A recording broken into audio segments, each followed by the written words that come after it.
With the India AI Impact Summit now underway in New Delhi, the spotlight has now shifted to a key diplomatic event on the sidelines, just ahead of what is expected to be the most important day, packed with heavyweight keynote speakers. That's going to happen tomorrow. Prime Minister Narendra Modi is all set to host a high-level dinner for global delegates at the iconic Bharat Mandapam.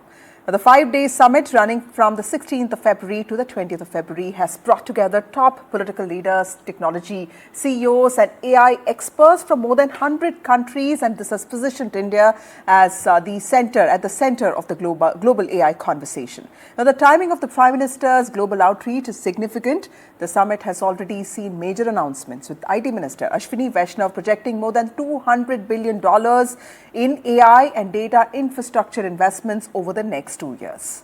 Now, with global names such as Sundar Pichai scheduled to deliver keynote remarks and leaders such as Sam Altman part of the broader summit ecosystem, the dinner today offers a quieter but influential space for leaders to deepen conversations that could shape India's and the world's AI trajectory. Let's first listen in to reactions that came in from the Minister of IT, Ashwini Vaishnav, MOS Jitin Prasada, and several others who attended the summit today.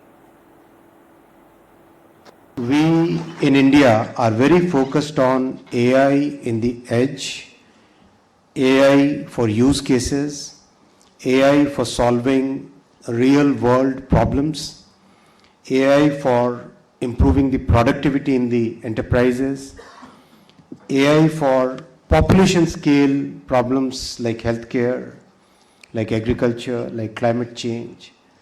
These are the things that we are focused here in India. And this AI summit brings that opportunity. And as we discuss various technical matters, I will request the topmost brains which are present here to please do bring some solid, concrete suggestions on how to make AI safe.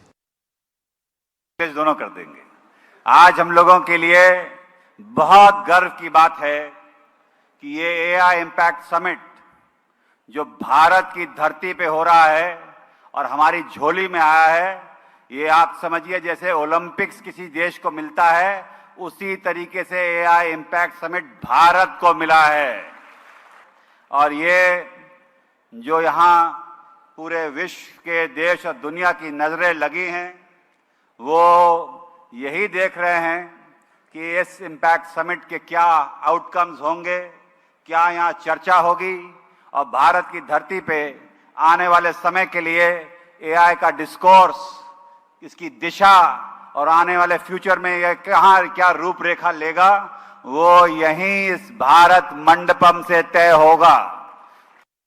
I congratulate India on the arrangements of this AI summit. It's great that we have now the first AI summit in the global south, and that India is taking that responsibility. So that's really good. The Gemini app, our personal AI assistant, is growing rapidly across the world, and India is among our largest markets.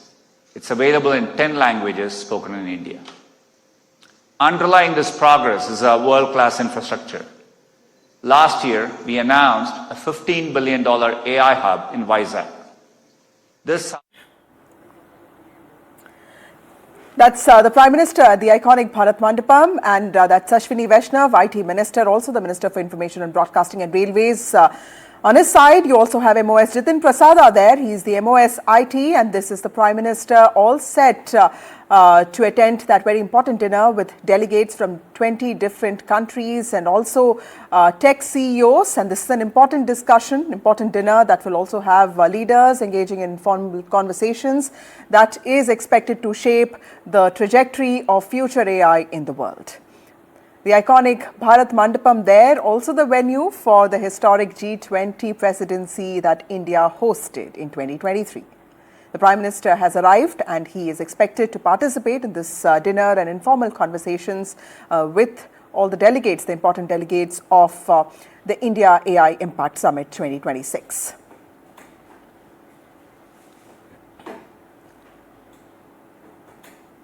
Remember, this is all part of the India AI Summit, and this is a precursor to the main event that happens tomorrow. Tomorrow is when we will witness many keynote speakers, from Sam Altman to several others who will be participating in this event.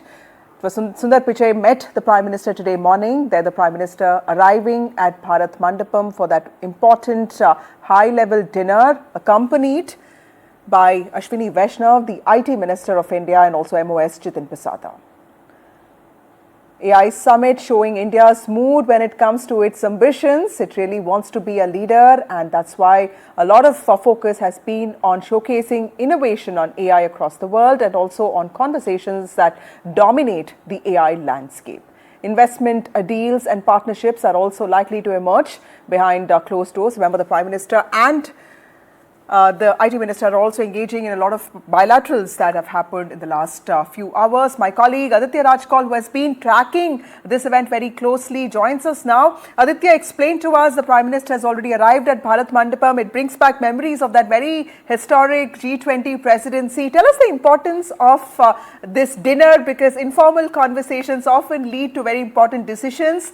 Who are all going to participate in this dinner? What is likely to happen in the course of the next few hours and tomorrow?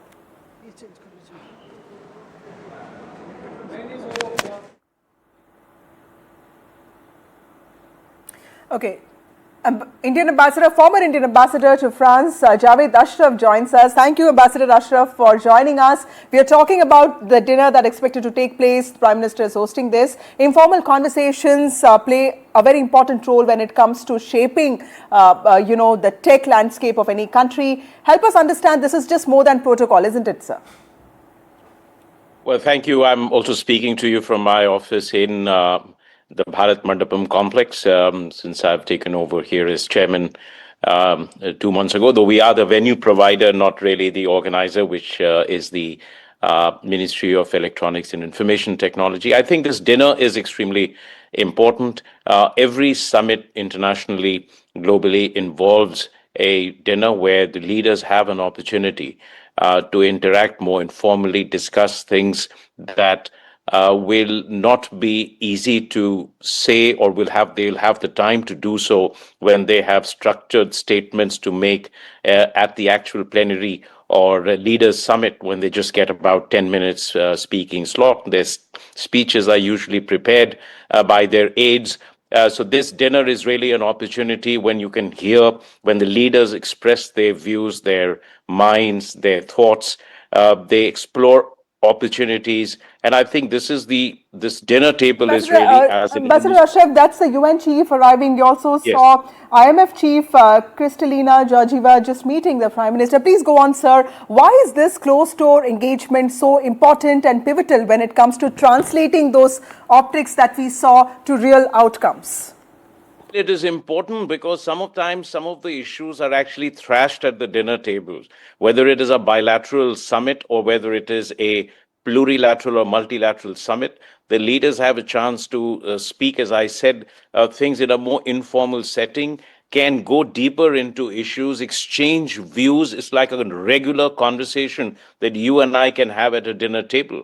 Whereas when you actually have a formal structured setting, as we will have tomorrow, leaders make set statements. Right. So this is a good way to set the stage for the meetings tomorrow. Ambassador and this Ashraf, will also have an impact. It's very curious. I'm very curious that the IMF chief has just met the Prime Minister, and it's very important to understand that at one point it was believed that India is not in that top league of AI when it comes to developing applications such as ChatGPT or DeepSeek. That was one question that was continuously asked of us. Till the minister told the world that we are looking at different things. We're looking at sector-specific AI, and we're looking at problem-solving apps when it comes to AI.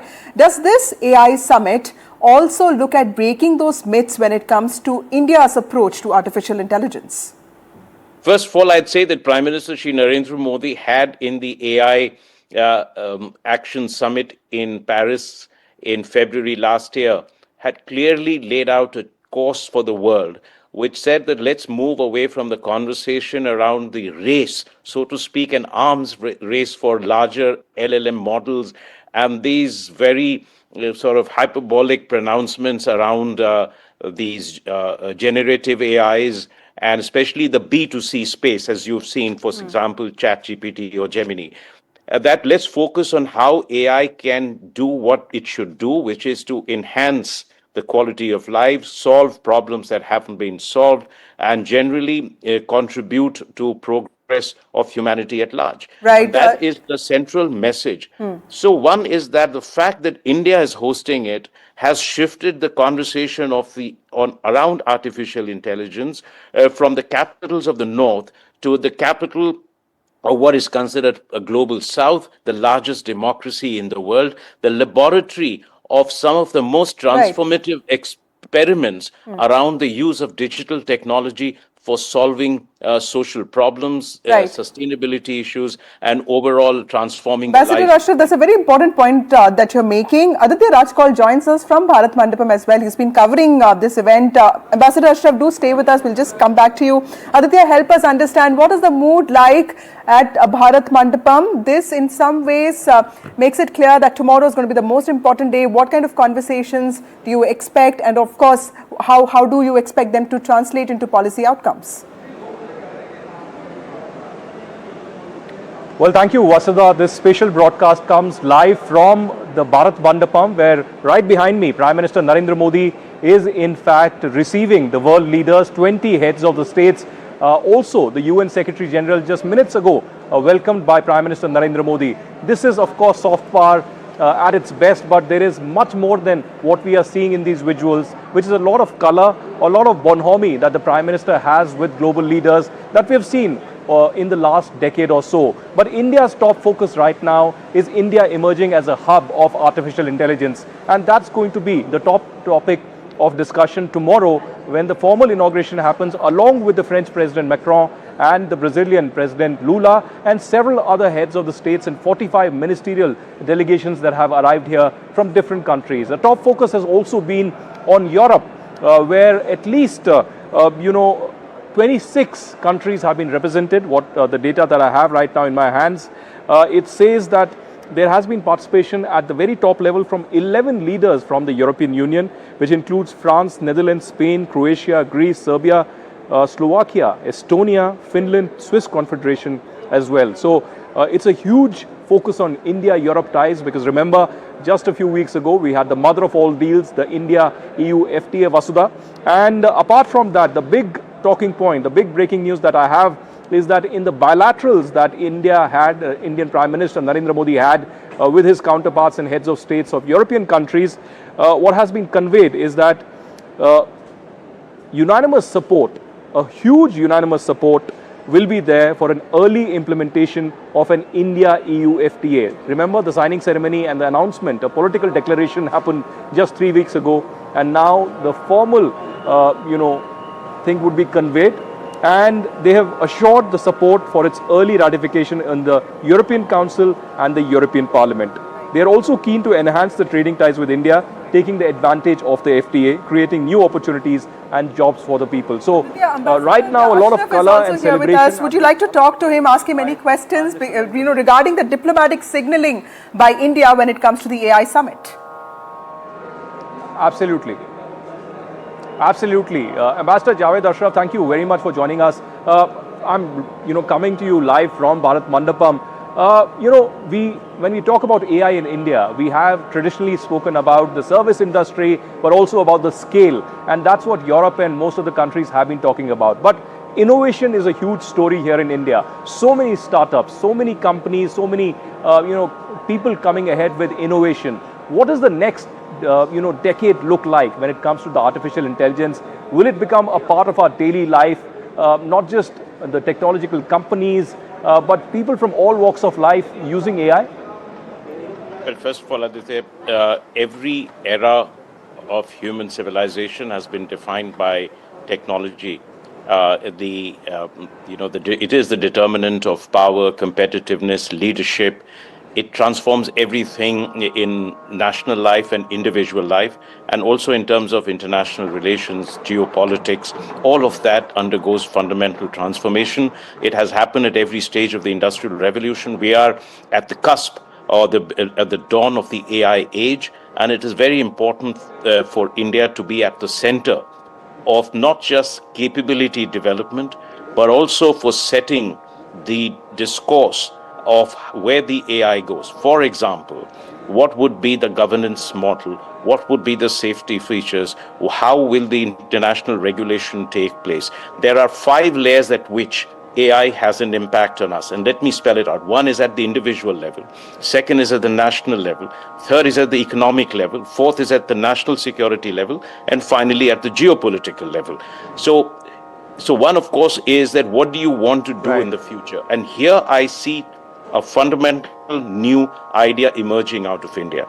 That we are not in this business of getting into an arms race about how large an LLM model you can build and what kind of generative AIs that, of the chat GPT kind, what kind of money that you want to spend. We are saying that it is possible to redirect the discussion and the research and the development and application on solving real world problems, particularly in the global south.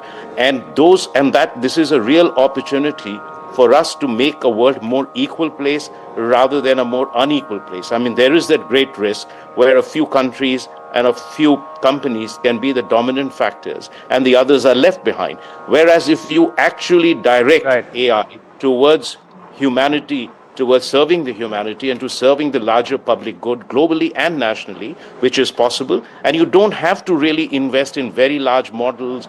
You don't have to require great compute power. You need to be more intelligent and you need to have the right data sets, the right context and the right problems definition so that you solve those problems. This is where India has been able to direct the discourse. The next thing is that you have an alternative competing models. Absolutely. You have, and this is very important to bear in mind, Right. that you have the Professor proprietary. Ashraf, we also are joined by Jibu Ilyas, who's a fellow, Mozilla Foundation, co-creator of IND'AI, and of course Nandan Mishra, co-founder and CEO of Algo 8 AI, former member of National Committee on IT and ITES. Aditya Rajkol continues to be with us.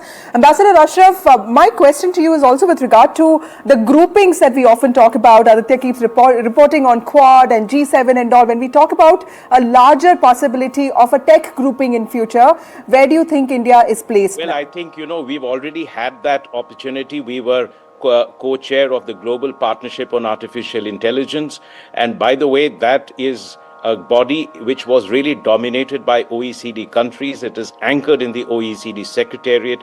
India's greatest achievement in that was to democratize a global partnership on artificial intelligence, make a case for larger inclusion of countries from the global south, direct the work not so much on the issues of concern to the West, which is really centered around privacy and safety issues, to looking at how AI can become an instrument of a more equal, inclusive and empowered society and how it can help solve global problems of the South. And remember, like human beings, AI is going to respond in the way it is taught. We are also, when we respond to anything, it is nothing different. Right. We respond on the basis of what we learn, how we are trained, our cultural context. Absolutely. And so this machine, which we call artificial intelligence, has to be trained in the same way. Okay. So India how refined is our approach and how is it changing? That also needs to be discussed. I request so that all is where I'm saying that we have actually been a very strong advocate of, technology shapes the character of a society. It is also mirrors our ideals, how we use it. It is agnostic in that sense. Yeah. And therefore, the contribution that India is making, as it did with digital public infrastructure, is that not to chase other countries in building larger and larger models. We did not invent internet. Let us remember that. But we used it. There's several important points, Ambassador Ashraf. Technology is an equalizer. It's also agnostic, so that also, opens a world of opportunities. So think of it this way: that we did not we did not develop internet, but we used it for UPI. We used it for Aadhaar. We have used it for direct benefit transfer. We have used it for any number of applications of addressing economic and social challenges. Absolutely. I request all my guests to stay with me. We have some important, chunks to play for you. This is the biggest AI summit that has taken place today. NDTV India AI Summit also took place in Delhi. In fact, it's underway. NDTV's editor-in-chief Rahul Kanwal spoke exclusively to former UK Prime Minister Rishi Sunak on India's position as an AI superpower. He also shared a story about teaching his daughter physics for a test through AI. Let's listen in to that conversation. If you are advising the Indian government and the Indian people at this moment, how should India be looking at leveraging the AI age? Now, there are two ways that are being debated widely. One is that India must spend a lot of energy trying to build the use case layer of AI. The other is India must invest more deeply in the foundational systems on which AI models are based. Given your particular very unique lens, how should India be looking at the forces that are upon us at the moment? I think India has recognized that leadership in technology doesn't depend just on inventing the technology.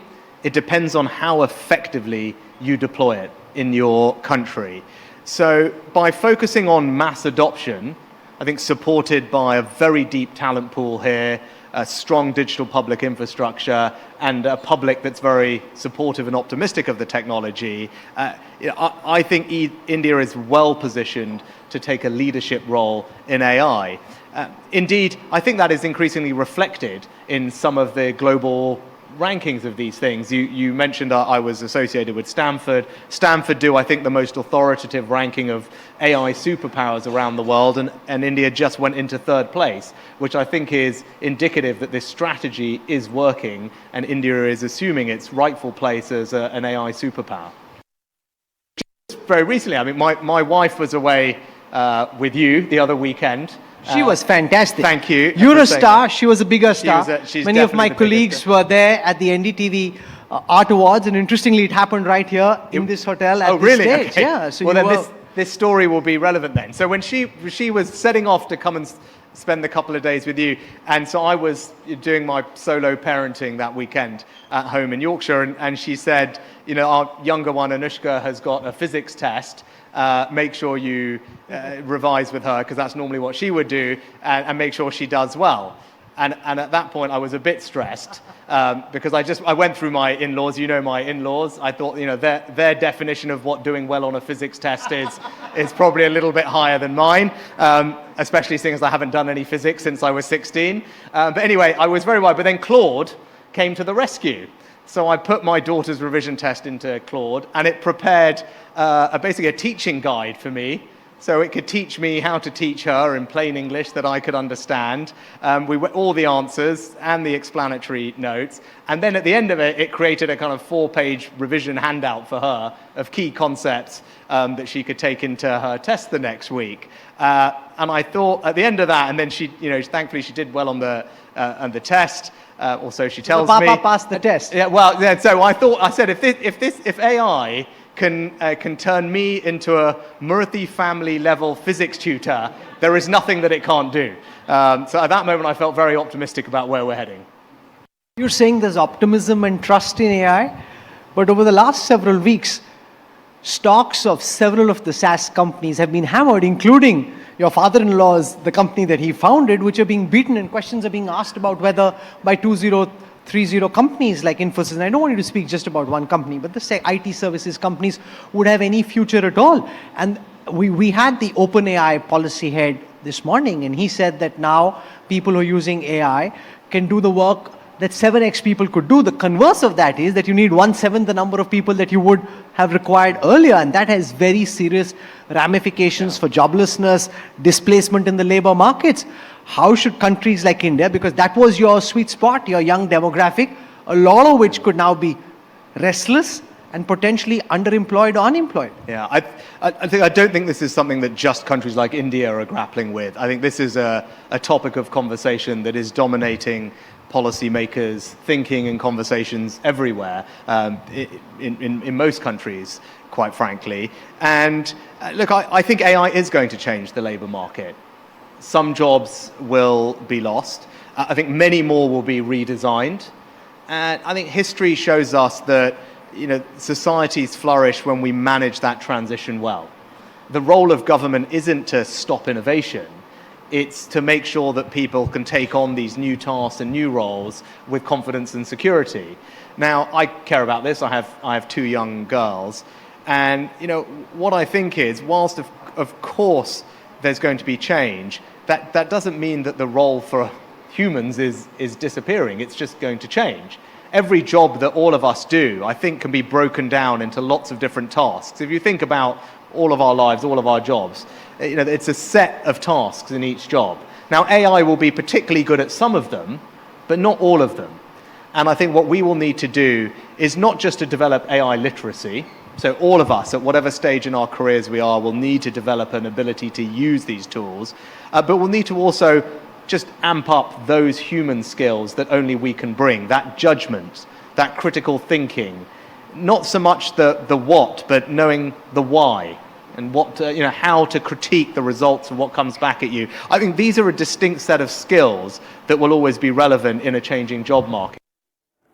So Rishi Sunak found a Murthy family type AI tutor, when it comes to teaching physics to his daughter. Aditya Raj called that's a very important reminder that AI is changing the world and in fact even our daily lives. You've been covering this event so intently. Help us understand. There were also some problems with regard to the way this event was managed, those first day hurdles. Explain to us, how does day 3 look like and what is the preparation for day 4? Well, certainly, Vasudha, right behind me at Bharat Mandapam, the world leaders have started to arrive, and the year-long preparation, the year-long focus on the 7 working groups of India, that is all talking about democratizing the AI. It also talks about how Global South needs to be an equal investor and an equal participant in this entire exercise. Everyone has to be at a very equal pedestal, and that's why top focus has been not just on Europe, but also the Global South, and several other countries from Middle East to the South Asian region are participating in this. Joining us right now live on this broadcast are Jibu Elias, Fellow of the Mozilla Foundation. He's also member World Economic Forum's Global Future Council for Artificial Intelligence. We also have Nandan Mishra, co-founder, CEO of NDTV. Jibu Elias, if I can come to you, how do you see this important moment at this juncture in history? We've been talking about AI for the last few years, but now India also stepping ahead, taking the lead to make AI for planet, for people, for prosperity, and the working groups trying to democratize the entire process. How important is this? What are your expectations from this? There is a narrative that has been set up. The participation of more than 200,000 people says a lot. In comparison to merely a few thousand. Do you feel that this will give a fresh momentum to the AI campaign here in India? So, Aditya, let me start with one thing you haven't pointed out. I think 90% of brilliant minds in AI is here in Delhi right now. Not just Sam Altman and Demis Hassabis, Jan LeCun, Joshua Bengio, who are considered as the godfathers of AI, Mark Surman of Mozilla Foundation, everyone is here in Delhi. Now, coming to your question, AI is no longer a technology itself. It's been becoming a part of a larger political construct. It's redefining power as we speak. And we have seen that with how US used that power earlier in the later days of Biden's administration, and how it was very difficult for countries like us to procure GPUs. So in that in that context, AI being a shaper of global power, we are providing a third path. Forget the Western path, which is led by US and to an extent EU. Forget what China is doing. Come with us. India is taking leadership. And it's not today we've been taking this leadership step by step. From GPay, from the last summit, it's a continuing process. And like Ambassador mentioned before, we clearly came outside multiple times. Yes. We don't want to do this race. We want this to benefit the people. And one thing I was very impressed about is how we redefined governance. We doesn't define governance as an obstacle, as a restriction. We see AI governance as an enabler to provide better governance and better services to the people. Yeah. So in that way, we are setting a model for many countries out there. Not just the global south, even many of the European countries as we Right. speak. I think And that's that what the seems to be the significance. intent here. Nandan Mishra, taking off from what That's Aditya right. asked, Rishi Sunak also pointed to the fact that AI is changing the global, labor market specifically. So there are lives and livelihoods that are also getting disrupted. I wouldn't say completely affected. And there is also this fear that entry-level jobs will come down and there's a need to upskill people. Have those apprehensions been dealt with by India appropriately? I mean, if you look at the impact of AI is certainly an amplification of human intelligence, and whatever we could do through human skills, it's amplified 10x. So you would, for example, if you take the Indian IT industry, a particular developer who's augmented with AI can now do a 10x throughput. He can be 10x more productive. Does it mean that so it means that the way we are packaging our IT, I'll just focus on IT first. So the way we are focusing on our IT industry, we need to repackage it. Instead of, supplying 500 developers, we need to say that we are giving you 50 AI augmented engineers. And that is the reskilling or the skill transformation that is required right now. And so is in every case, if in every case, anything which is repetitive, as Rishi Sunak also pointed, anything that is repetitive, non-value adding will be given to AI. But that doesn't eliminate the aspect of the ownership of that job or the value addition or the value creation that a human being is doing. I would look at it like this, that the canvas of human problem solving has expanded 100x. There are now new problem statements that we can take up with AI. I mean, scientific discovery is one of the, AI can be used to give great impetus to the R&D ecosystem in India. Right now, Indian R&D ecosystem lacks certain very Right. on certain very big aspects, which can be hugely augmented and amplified using AI. And I think the government is already driving those things. There are very large schemes that the central government is already bringing towards building this ecosystem. So AI is going to be a force multiplier. We need to transition and transform. It's a point of transition that we are declaring through this summit.